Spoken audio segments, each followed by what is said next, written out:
Sahabat, tahu nggak? Ada beberapa penyakit kucing yang juga bahaya buat manusia loh. Berikut beberapa di antaranya.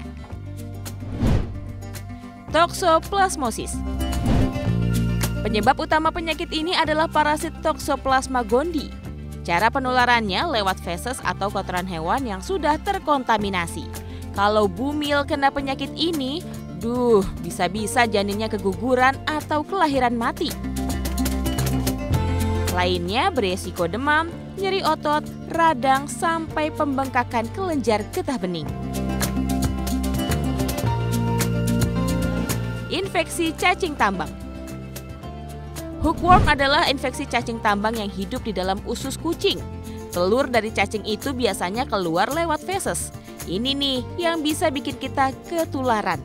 Kalau kita udah terinfeksi, rasa sakit, gatal luar biasa, pendarahan, radang, sampai sakit perut bakal menyerang kita. Nah, penyakit ini bisa sembuh dengan obat antiparasit.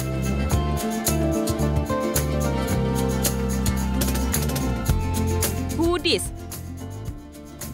Penyakit lainnya yaitu kudis atau infeksi oleh tungau kudis Sarcoptes cabiei yang menyerang kulit kucing.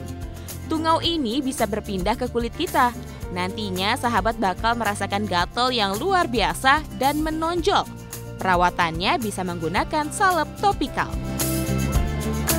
Itulah beberapa penyakit kucing yang dapat menular ke kita. Makanya rajin-rajin mengecek kesehatan si Anabul ya sahabat.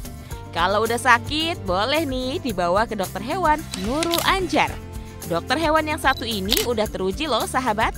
Mulai beroperasi sejak 2013, Dr. Nurul sekarang punya 4 klinik kesehatan Anabul di wilayah Depok dan Bogor. Untuk lebih jelasnya tentang kesehatan si Anabul, yuk kita ngobrol bareng Dr. Nurul Anjar. Nah, saatnya nih sudah bergabung sama kita para pecinta kucing nih Dr. Nurul. Dan juga pecinta kucing lah ya. Iya, pasti. Kayaknya saya udah lihat wajah-wajah para pecinta kucing, sahabat-sahabat saya ini juga pengen langsung nanya ke Dr. Nurul. Langsung aja mulai dari Mbak Sista dulu deh. Kan kucing saya ya sering dibawa itu kontes fashion show keluar kota. Ada nggak sih tipsnya gitu biar aman bawa kucingnya gimana gitu? Biar nyaman gitu. Oh ya pasti. Jadi kalau misalnya terbiasa pergi keluar kota, yang pertama kita harus pastikan bahwa kucing kesayangan kita itu sehat. Nah, satu biasanya kita bisa konsultasikan ke dokter nih, apakah benar-benar sehat. Terus yang kedua, kita harus pastikan nih dia udah terbiasa pakai mobil kan, karena kalau tidak terbiasa dia akan stres. Terus kemudian yang ketiga, mabuk-mabuk juga nggak sih? Nah iya betul banget, tidak hanya di manusia, di kucing pun dia juga mabuk, muntah. Nah itu mual gitu ya. Betul. Dan kemudian yang ketiga, pastikan Mbak pet carrier-nya. Pet carrier ya? Iya, itu harus yang nyaman, posisi dia harus benar-benar aman gitu. Terus jangan lupa makan dan minum harus available juga. Terus kemudian snacknya ya, biasanya dia kan pengen bosen gitu ya, misalnya gitu kita kasih snack.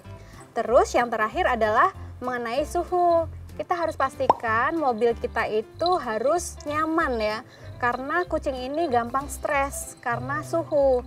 Suhunya apa? Lebih baik dingin atau sejuk lebih tepatnya? Sejuk iya ya? betul. Oke, di rumah saya ini sejuk kan? Iya. Nah, tanda-tanda kucing stres itu seperti apa sebenarnya? Nah, biasanya yang pertama dia akan mengeong tidak seperti biasanya. Gitu. Melet-melet juga gitu ya? Betul, melet-melet. Terus kemudian dia merasa ketakutan ya. Terus kemudian dia lari sana, lari sini, atau katakanlah di pet carrier dia akan nggak nyaman. Jadi ada bunyi-bunyi yang tidak biasa gitu.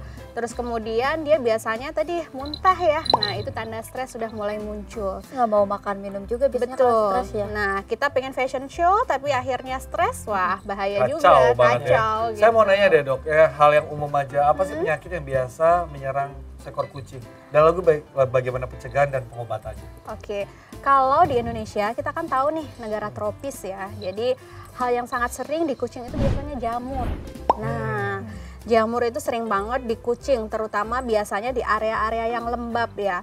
Bisa di area Misalnya di mana? Di bawah telinga, Oke. terus di bawah ketek, terus di bawah selangkangan sini nih. Nah, memang jamur ini agak susah ya untuk misalnya kena gitu ya, untuk Misalnya sembuh nih lagi. di belakang Belakang telinga di gini telinga ya, di ya, area gitu ya. sini nih ya. Nah, ini nanti kalau misalnya dia kena, kita harus segera treatment segera mungkin. Karena kalau tidak dia akan menyebar. Nah, ketika udah menyebar, udah tuh yang katakanlah dia bulunya tebal bisa jadi rontok atau bahkan kebotakan muncul seperti itu. Jadi kita harus hati-hati. Itu baru jamur gitu ya. Betul. Yang lain apa nih? Nah, karena di tropis juga biasanya kutu ya. Nah, kutu itu menjadi momok ya. Kalau misalnya satu kena, semuanya kena. Terus kemudian Sampai ke si pemelihara kucingnya gitu ya. betul juga itu. Terus ada juga yang skabies ya, yang sering banget ya. Penyakit paling parah ya kayaknya Betul. kalau kulit. Ya, nah itu biasanya juga menular, tidak hanya ke kucing, tapi juga kita ke manusia. Oh, obatannya? Biasanya ketika sakit skabies kita akan memeriksakan ke dokter. Nah, biasanya dokter akan meresepkan atau bahkan mungkin ada suntik ya atau mungkin spot on gitu ya. Jadi tergantung dari si kondisi si kucing ini. Maaf nih, mungkin sahabat di rumah juga pernah skabies itu apa ya? Skabies itu penyakit kutu ya. Jadi dia Penyakit itu kutu. enggak hanya berada di di luar aja ya. Dia masuk gitu ke Jadi kulit. itu ditularin dari kutu. Iya betul. Jadi dia parasit ya, lebih tepatnya dia parasit, ektoparasit. Jadi dia masuk ke dalam tubuh kucing, nggak hanya di area luar kulit, tapi dia sampai masuk. Masuk. Lalu penanganan pertamanya apa nih? Kita harus bersihkan pakai cairan Nah, atau? hati-hati kalau kita nggak tahu ketika kita membersihkan nanti malah ketularan. Oh. Betul. Jadi hati-hati karena dia nggak hanya menular ke kucing tapi juga bisa ke manusia. Nah, kalau kucing berobat Harus ke dipisah dokter ya, hewan, kalau- betul harus dipisah. Jadi harus dikarantina dulu. Di karantina dulu. Betul. Dan itu harus diberikan obat. Dan biasanya mandi ataupun grooming, tetapi tetap itu harus sesuai dengan rekomendasi dokter. Karena ada skabies itu kadang-kadang ada yang boleh dimandikan saat itu, ada yang menunggu dulu nih prosesnya baru boleh di Karantina dulu baru ditangani lebih lanjut. Betul, gitu. iya. Efeknya sekarang kalau tadi kita udah dengar ya dari kucing, kalau itu menjangkiti manusia, efeknya dampaknya ke manusia apa yang bisa kita lihat gejala-gejala? Yang pertama biasanya akan muncul ruam-ruam merah.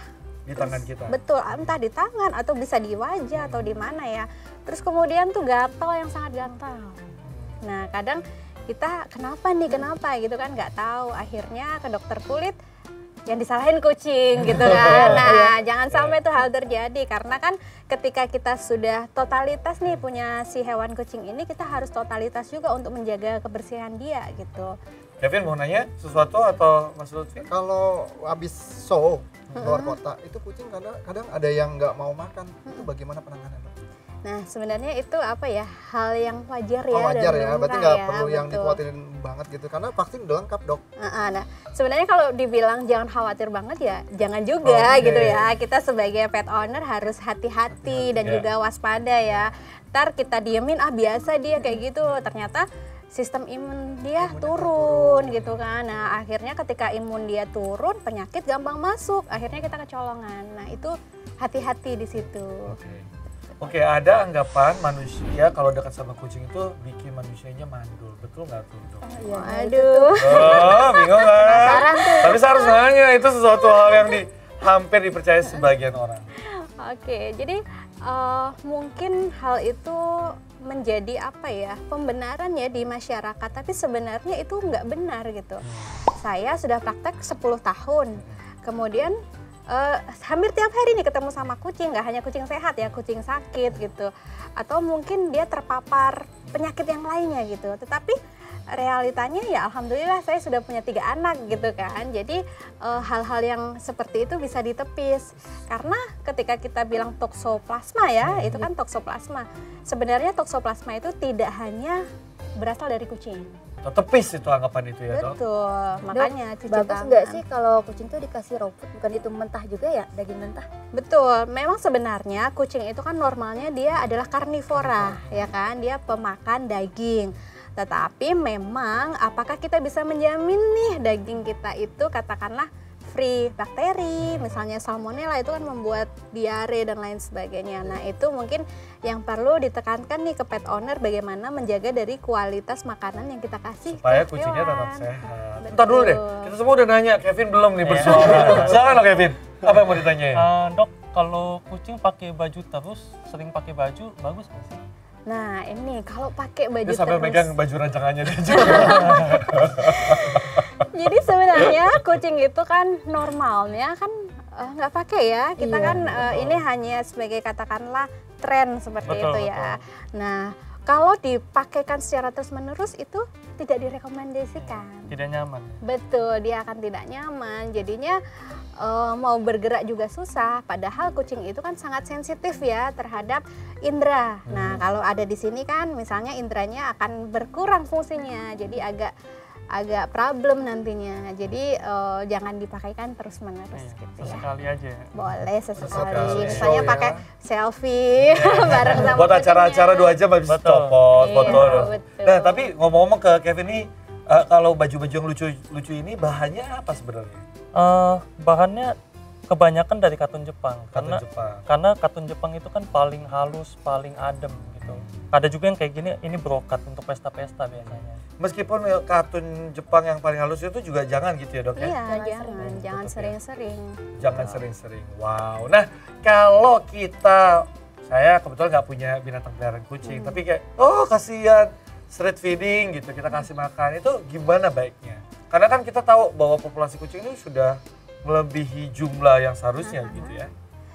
Sebenarnya kalau kita street feeding, saya rasa itu boleh-boleh saja ya. Tetapi dalam tanda kutip terkontrol. Karena kan apakah misalnya nih kita melihat kucing yang katakanlah dia kelaparan, kita diam saja gitu ya. Apalagi kita lagi makan ikan. Gitu kan. Ya udah deh, Cing. Tapi tidak begitu juga gitu ya. Gitu. Jadi tetap terkontrol. Ya. Jadi kadang kan kita asal ngasih aja, tetapi akhirnya membuat dampak nih kotor jadinya gitu kan. Asal kita ngasih akhirnya sudah selesai. Tapi sebenarnya ketika kita baik nih sama sesama makhluk di bumi, insya Allah sesama yang di atas juga baik sama kita gitu kan. Jadi itu yang dipegang seperti itu. Ada lagi yang mau nanya? Wah, kayaknya udah lapar ya. Nah terakhir buat dokter, kayak boleh nggak kasih pesan untuk para penyayang kucing di rumah maupun yang di sini apa nih? Jadi yang pertama, ketika kita sudah nih memilih kucing ini sebagai hewan kesayangan, kita harus totalitas. Jadi nggak hanya kucing ini ketika dia sehat kita sayang-sayang, jadi misalnya ketika dia sakit dia harus juga diobatin. Bertanggung jawab. Betul, jadi komitmennya seumur hidup. Wah, luar biasa sekali pesan dari Dokter Nurul ini. Nah, terima kasih juga buat kehadiran para sahabat, para pecinta kucing. Nah, ingat ya, totalitas. Kalau kita menyayangi kucing kita, Nabul sahabat, berarti kita juga harus berkomitmen menjaga kesehatannya. Semoga menginspirasi dan bermanfaat buat sahabat di rumah. Nah, sebagai penutup kita akan menyaksikan bersama-sama persiapan Denandra ya. Tadi kita udah makeover, grooming dan lain sebagainya, udah dikasih baju yang keren dari Kevin. Nah, bagaimana kita lihat fashion show dari para kucing-kucing ini. Makanya terima kasih sudah bersama kami. Sampai jumpa dan kita lihat penampilan dari kucing-kucing yang lucu dipimpin oleh Dendra.